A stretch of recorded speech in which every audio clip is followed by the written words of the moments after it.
Lottie files is a great way to bring a little bit of animation to your page with a small footprint of an animated graphic, similar to what we are used to with GIFs or GIFs.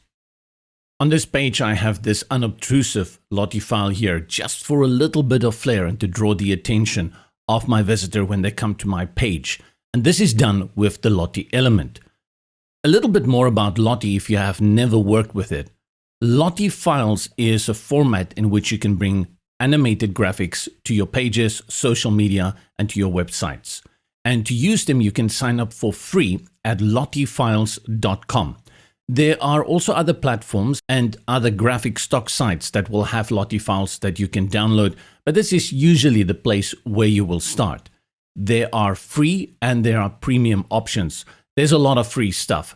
As mentioned, you need to sign up for a Lottie Files account. There's no way you're going to download from them without signing in. And once you've done so, you can start browsing through their library of Lottie files. As I said, both free and premium. Before we do that, let's go have a look at what I've got here already. To bring in a Lottie file, you go to the Add Elements, and then from the Elements panel on the left, you will find the Lottie file over here, and you can also search it at the top. Click, hold, and drag and drop it where you want it to go. And there's a little Lottie animation already in there. Click on it to interact with it, and then all the way to the left is where we access the options for the Lottie file. For the majority of cases, you're going to leave all these settings just like it is. The only thing that you're going to change immediately is the Lottie link.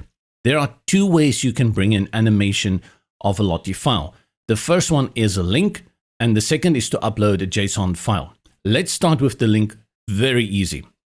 We go to lottiefiles.com, and on their landing page, they have a few legendary creators and their creations.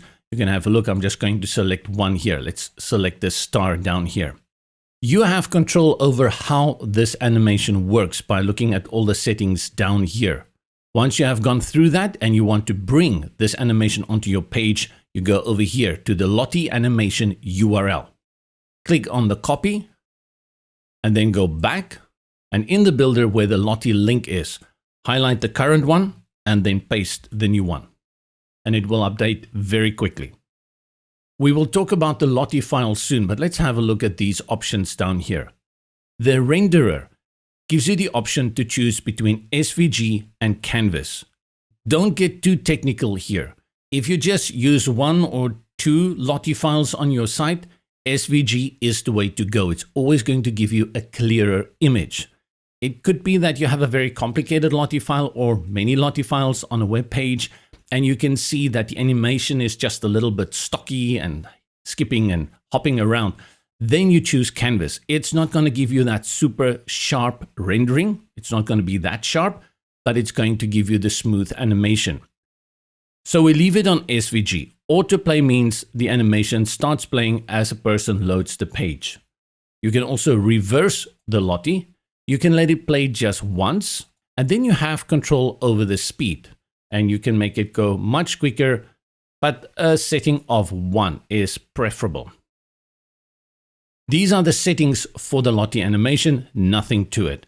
Let's look at the second way you can bring in a Lottie file, and that is with the Lottie file JSON upload. Let's go back to lottiefiles.com, close this one, and we choose another animation, this little purple monster here. Up here you will see download, select download. From the drop-down you see there are a number of ways you can download this one, and the one that we will focus on is the Lottie JSON. I'll click on Lottie JSON, and the quick download already appears here in the bottom left-hand corner. Let's go back to our builder. And now where the Lottie file appears, I'll click on the plus. This opens my folders, and I can just select the JSON file, and it will overwrite the link that I've brought in. You see that disappears, and now we have this little monster typing away. Same options like the previous one.